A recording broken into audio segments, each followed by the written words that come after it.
Moin meine Freunde, hier Shop Mo von VR. Ich bin Mutensen und das hier ist mein schicker Router. Hier hinten seht ihr, geht das Kabel vom Computer rein. Mein Laptop steht nebenan. Das ist direkt über das LAN-Kabel mit diesem Router verbunden. Ich sitze jetzt circa 1,50 Meter, 2 Meter von dem Ding weg und erhoffe mir davon ideale Bedingungen für unseren Test heute. Heute geht es nämlich um die Verbindung der Pico 4 zum Computer. Wie benutzt man die Pico 4 als PC-VR-Headset? So, ich wurde schon drum gebeten und deswegen wird es Zeit. Es gibt nämlich 3 Wege, wie man die Pico 4 mit dem Computer verbinden kann. Der eingebaute Streaming-Assistent, um den kümmern wir uns gleich. Zuerst der interessanteste und externe Weg, nämlich Virtual Desktop. Virtual Desktop gibt es genauso wie für die Quest jetzt auch für die Pico 4. Seit 2, 3 Tagen gibt es das zu kaufen für 19,99 € und das hat auch dieselben Funktionalitäten. Ich schalte es jetzt einfach mal an und gucken wir mal durch. Voila. So, das Schöne ist, man hat hier fantastische Umgebung. Und das hier ist jetzt der Bildschirm meines Laptops. Ihr müsst euch bei Virtual Desktop auch natürlich eine PC-Software runterladen. Ja, die ist free, die kann man sich einfach von der Webseite laden und dann installiert ihr das und dann sieht es so aus. Bisher stand hier einfach nur immer der Oculus Username, Mutensen in meinem Fall. Seit neuestem steht hier auch ein Pico Username, in dem Fall auch Mutensen. Ich hatte vorher irgendwie so eine komische random Nummer, jetzt habe ich mich Mutensen genannt. Unter Optionen kann man hier noch ein paar Sachen einstellen. Ich habe da gar nichts verändert, ich habe es default gelassen. Auch hier, der Codec steht auf Automatik, das ist auch gut so. Dann entscheidet euer System, was es am besten mag. Das Ganze funktioniert übrigens wie ein normales Filmstreaming. Ja, ihr kennt das ja, ihr klickt bei YouTube was an, dann schickt YouTube euch nach Hause einen Film. Der ist natürlich dann komprimiert, ja, also mit speziellen MPEG-Algorithmen, die Namen haben wie H264 und HEVC. HEVC ist übrigens der modernere und bessere. Wird das dann durchs Internet geschickt und bei euch zu Hause wieder entpackt. Und genauso ein Prozess passiert, wenn wir die Brille jetzt hier über Wi-Fi an den PC anschließen. Die Brille selber entpackt dann dieses Bild vom Computer und zeigt es uns an. Ihr könnt euch vorstellen, dass das natürlich ein bisschen Zeit braucht und die Zeit, die dazwischen vergeht, ist ein bisschen mehr, als wenn man ein Gerät direkt mit einem Kabel anschließt. Aber diese Software hier ist so weit entwickelt, dass das mittlerweile wirklich, wirklich gut funktioniert. Das Headset schickt dann natürlich die Position von sich selber und den Controllern wieder zurück etc. Und schon kann man das Ganze benutzen, als ob das direkt in den Computer eingesteckt. Ich drücke jetzt die Menütaste und dann sehen wir, hier ist mein Computer, der ist schon verbunden. Hier zeigt er gerade eine 60 Megabit pro Sekunde Verbindung an. Was können wir hier sehen? Das erste Menü, wir können uns hier verschiedene Environments machen. Ja, also das geht tatsächlich hier um diese Geschichte. Ich kann hier mal so einen lustigen Weltraum machen und jetzt sehen wir den Computerscreen als große Leinwand vor uns. Das ist nett. Hier kann man auch viele Einstellungen machen, ob das gekrümmt ist etc. Ist gerade alles gar nicht so wichtig, denn ich will jetzt nicht an meinem Computer arbeiten, sondern euch zeigen, wie man in VR damit was macht. Das Nette ist, bei Virtual Desktop könnt ihr nicht nur eure ganze Steam VR-Bibliothek sehen. Ja, bei mir sind es übrigens hier nicht zu viele, weil mein komischer Computer hat nur noch 512 SSD, da passt einfach nicht so viel rauf. Das sind die Steam-Spiele, die ich hier gerade installiert habe und hier oben sind auch noch die Oculus Rift Games, die ich auf dem Computer habe, ja, wie zum Beispiel Bone Labs und Contractors, After the Fall und vor allen Dingen, das hier wird interessant für uns heute, Pistol Whip. Erzähle ich gleich, warum interessant ist. Dann haben wir hier Einstellungen. Hier wird einfach nur gezeigt, wie die Gamepads belegt sind und man kann auch Variationen machen. Das könnt ihr euch selber angucken. Interessant wird es jetzt bei den Settings. Auch hier drehen sich die Settings gerade erstmal nur noch um Virtual Desktop. Hier steht zum Beispiel Desktop-Bitrate, also da geht es um meinen Computer, die steht fest auf 60 Megabytes pro Sekunde. Ich weiß leider nicht warum, ob das die Grenze von Virtual Desktop ist oder einfach von meinem Computer. Die Software auf dem Computer ist so eingestellt, dass sie alles automatisch macht. Ja? Da muss ich mich nicht drum kümmern. Ich betreibe die Pico gerade mit 90 FPS und dementsprechend dann auch diese Software. Ihr könnt natürlich auch auf 72 gehen, aber 90 ist flüssiger. So, die Seite interessiert uns jetzt dann nicht mehr und hier wird es nochmal richtig interessant. Mit VR Graphic Quality sortiert ihr ungefähr ein, in welcher Range euer Rechner liegt. Ja? Meiner ist eigentlich ungefähr hier. ja, RTX 270. Diese Einstellung hier wirkt sich direkt auf die Schärfe eures Bildes jetzt auf. Die Pico hat ja eine Auflösung von 2160 mal 2160. Das Bild, was euch jetzt geschickt wird, was der Computer berechnet, muss allerdings nicht diese hohe Auflösung haben. Das kann auch geringer sein und wird dann skaliert. Das passiert übrigens auch, wenn ihr Anwendungen auf der Pico autark abspielt. Dann werden die auch meistens hochskaliert. Dann werden die schönen vielen Pixel des Displays zwar hier nicht 100% ausgenutzt, aber ihr habt trotzdem den Effekt eines sehr sauberen Bildes und nahezu keinem Screen-Door-Effekt. Ja, das ist eigentlich auf einer Pico 4 nicht mehr wahrnehmbar. So, aus meinen Erfahrungen, die ich hier schon gemacht habe, habe ich gelernt, ich kann eigentlich auch auf Medium schalten. Das schafft mein Computer auch noch. Und jetzt wird's interessant. Hier gibt es synchrone Space Warp. Das ist diese klassische Frame-Verdopplung. Das kennen wir auch von Steam, das hat es auch eingebaut. Eigentlich fast jede Software, die eine VR-Brille ansteuert, hat das mittlerweile drinne. Das bedeutet, wenn der Computer nicht schafft, wirklich jetzt 90 Frames pro Sekunde abzuliefern, dann halbiert er einfach, macht 45 und mit einem speziellen Verfahren werden dann die Zwischenframes berechnet. Und das sorgt dafür, dass ihr auch mit einem relativ schwachen Computer trotzdem 90 Frames simuliert bekommt.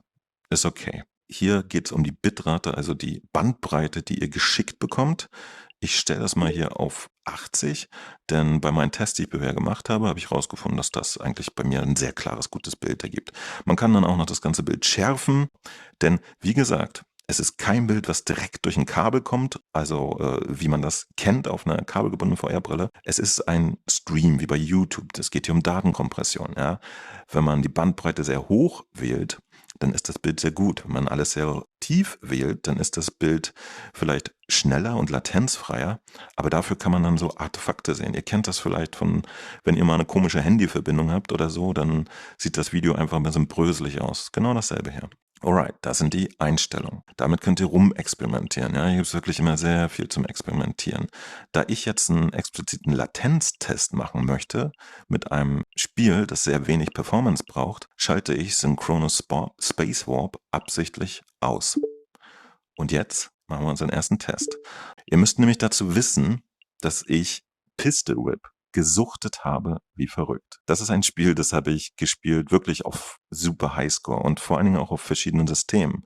Auf der Quest autark, auf dem PC mit der Index, auf der Playstation habe ich es gespielt und auf sämtlichen VR-Brillen, die ich hier in der Hand hatte, weil ich hier immer rausfinden kann, wie sich die Latenz etc. anfühlt. Ich starte das mal. Die Software Virtual Desktop bietet auch an, dass wir hier so eine Anzeige unten haben. Ich kann die auch wieder ausschalten, aber ich lasse jetzt die ganze Zeit an. Dann könnt ihr nämlich auch sehen, wie die Werte sind. Ne? Wir haben hier eine Latenz von 25 Millisekunden. Das ist richtig gut. Können wir nachher mal mit den Kabelgeschichten vergleichen. So, und eine Bildwiederholfrequenz von 84, das ist nicht ganz 90, aber eigentlich noch sehr okayisch. 90 wäre halt perfekt, ja. So, Problem ist, dass ihr heute auch ein bisschen schwankt. Ich habe die Musik extra leise gedreht, damit ihr mich gut hören könnt. Also wundert euch nicht. So, jetzt stelle ich mich mal hin und wähle hier einfach einen Titel an auf Normal. Und hier seht ihr schon, wovon ich geredet habe. Wenn ich mal in meiner Friendlist gucke, ich bin mit diesem Titel hier und ehrlich gesagt auch mit den anderen allen auf Weltrang 12. Ja? So, Herr Bennebaus ist auf 8. Ich kenne sogar noch einen Herrn, der ist auf 3 oder 4. Können wir auch mal gucken. Hier, der Dr. Rodney McKay, das ist auch ein Deutscher, mit dem habe ich eine Zeit lang gebettelt. Und bei vielen anderen Songs bin ich aber tatsächlich immer noch unter den ersten 10. Also, ich spiele das wirklich intensiv, wirklich viel. Und das bedeutet, ich erkenne hier sofort Probleme. Ja? Also mein Muscle Memory sagt mir sofort, das fühlt sich gut an oder nicht. Deswegen ist das ein fantastischer Latenztest. Ich gehe jetzt mal in eine Runde und wir gucken mal, was passiert. Wie gesagt, über Wi-Fi, über Virtual Desktop. Jetzt, denn es gibt News von Mo, ob PC oder Quest. Es gibt viele da draußen, aber simply the best is Mo. Der Beste ist Mo. Der Beste ist Mo. Der Beste ist Mo. Mo Fun VR ist Mo. Der Beste ist Mo. Der Beste ist Mo. Alright. So, also, ich habe sehr schlecht gespielt. Das lag jetzt an mir und nur ein bisschen am Spiel. Aber was ich feststellen konnte, ist, dass es halt nicht hundertprozentig rund läuft. Ja? Wie gesagt, ich habe das schon auf einer Index gespielt, mit dem Kabel etc. und mit ganz vielen Geräten mit Kabel, auch auf der Quest mit dem Link-Kabel etc. Die Verbindung hier ist eigentlich gut, Ja, das Bild ist gut. Aber für das, was ich hier gerade vorhabe, nämlich absolut perfekte Rekorde zu spielen, und das ist wirklich eine Ausnahme, das macht man in keinem anderen Spiel so hart. Und auch nur, wenn man jetzt genau das hier machen will. Dafür geht es nicht. Denn tatsächlich gibt es immer wieder kleine Hänger auch im Wi-Fi-Ding. Ja. Ich hatte jetzt hier, 3-4 Mal im Lied so kleine Stellen, wo es gehangen hat. Und man entwickelt aber in diesem Spiel halt auch so einen Rhythmus. Ja. Bum, bum, bum. Das ist halt sehr wichtig, dass man absolut störungsfrei, konzentriert arbeiten kann. Arbeiten, sag ich, ja, das ist echt verrückt. Das ist für mich hier kein Spiel, sondern ernst. Aber dafür, dass das über Wi-Fi kommt, läuft das eigentlich erstaunlich gut. Wir gucken jetzt nochmal, ich gehe mal raus aus dem Spiel. Bei diesem Spiel speziell hier, ja, macht es total Sinn, synchrones Space Warp zu deaktivieren, weil das extrem anspruchsvoll ist. Ja, das kann auf einem Mittelklasse-Laptop, den ich habe, tatsächlich ganz gut laufen, und ihr habt es gesehen, das hat auch fast 90 Frames geschafft. So, jetzt machen wir mal den Test. Ich schalte das hier wieder an und gönnen uns mal ein bisschen höhere Auflösung. Das Verrückte ist nämlich, was wir jetzt machen, ist so ein doppelt gemoppelt Kram. Ja, ich starte jetzt mal ein Steam-Game. Kennt ihr vielleicht? Ich nenne das Half-Life Alyx.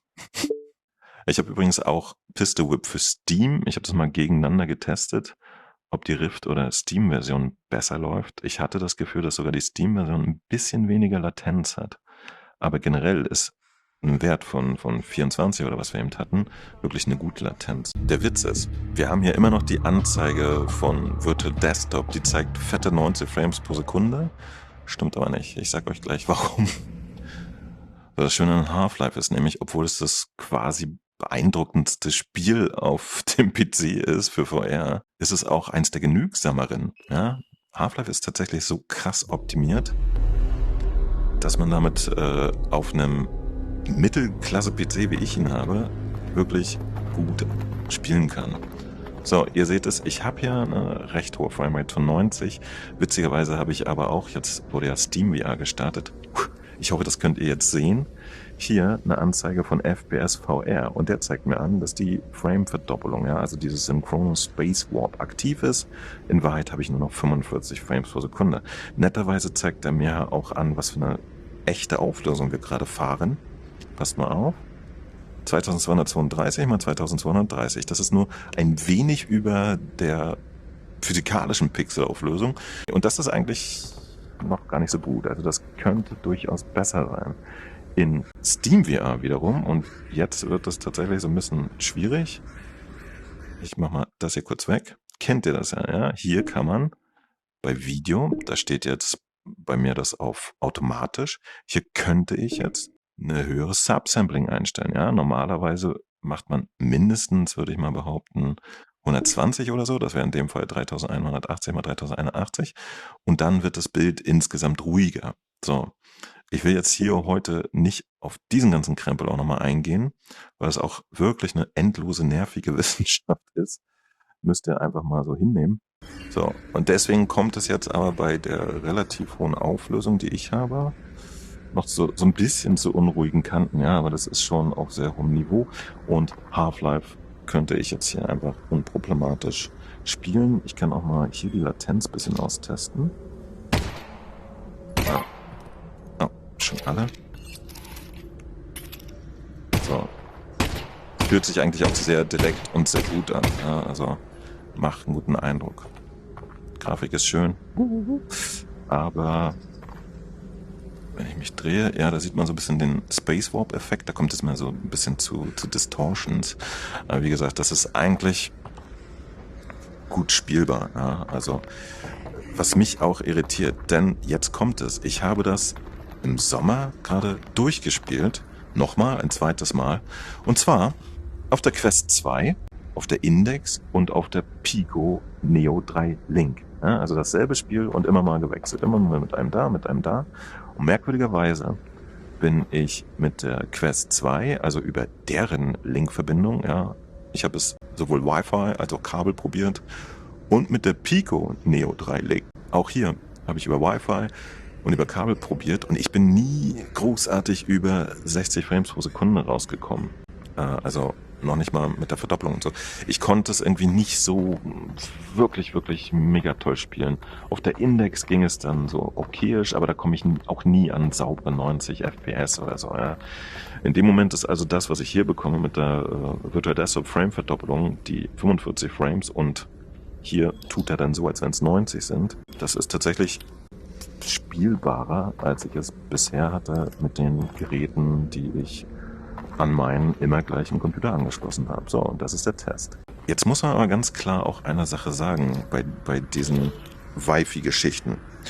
Ihr wisst vielleicht, ich bin ja mit der PlayStation VR groß geworden. Also bei Sony gibt es eine extreme Quality Assurance. Ja, da kommt kein VR-Spiel, wird veröffentlicht, wenn das nicht ein paar Bedingungen erfüllt. Eine Bedingung ist, dass es eine absolute stabile Framerate hat.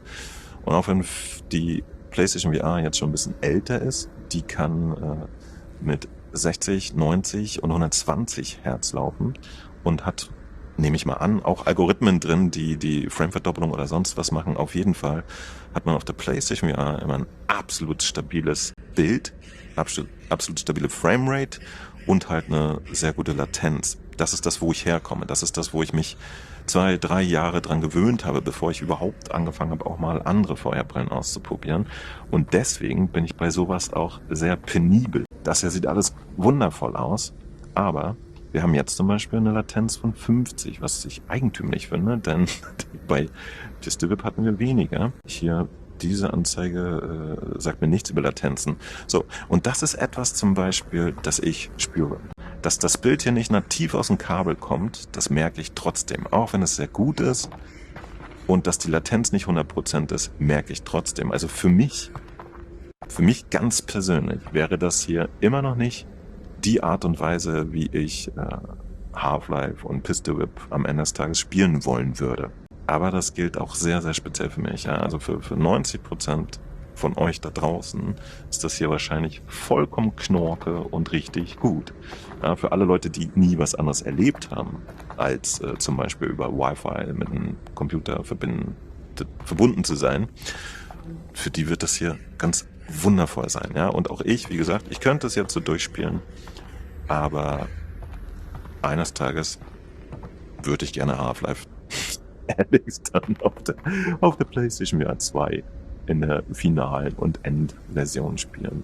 Also, das ist Virtual Desktop. Es klappt erstaunlich gut und macht alles wirklich fantastisch. Und jetzt gehe ich hier mal wieder raus. Wir können halt, wenn wir einen Doppelklick machen auf diese Menütaste, können wir auch jederzeit wieder hier rein und dann kann ich direkt von hier Half-Life ausschalten. Seht ihr, dann ist das weg und dann kann man weiter anfangen mit anderen Settings zu experimentieren. Was interessant ist, wie ihr seht, ja, ich stelle hier schon mal eine Auflösung ein, mit der dem Computer generell was streamt. Dann kann ich auch in Steam VR nochmal was einstellen, etc., etc. Es gibt immer so viel Werte, das ist leider ein Fass ohne Boden beim Rumexperimentieren.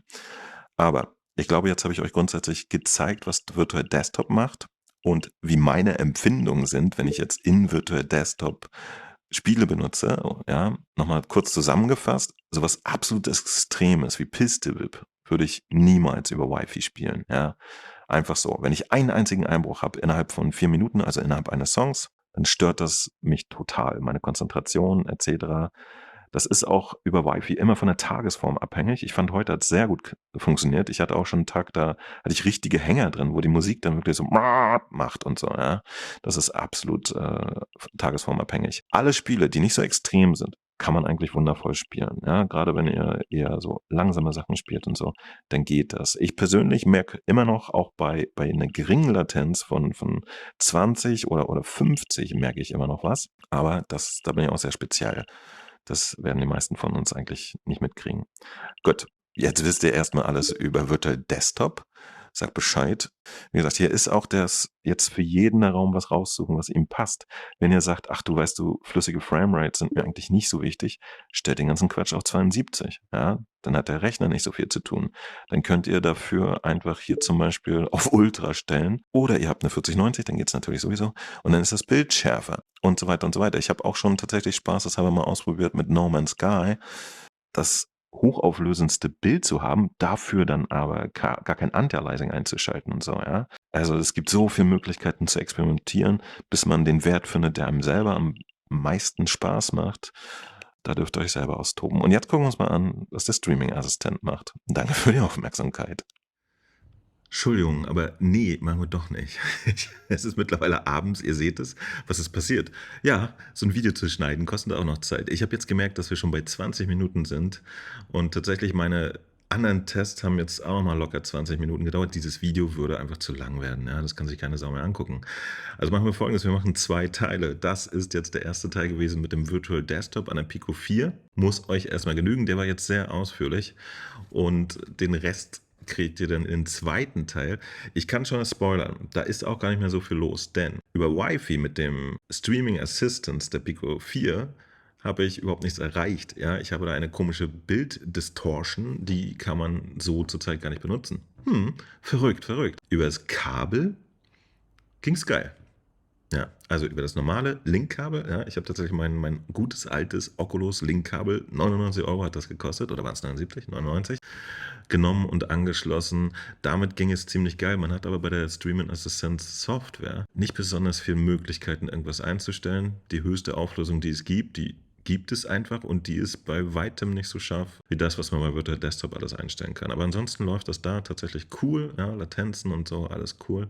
Ich hatte erstaunlicherweise da in Half-Life dann auch wirklich glatte 90 Frames pro Sekunde, echte und nicht gedoppelte, keine Ahnung warum, ziemlich cool.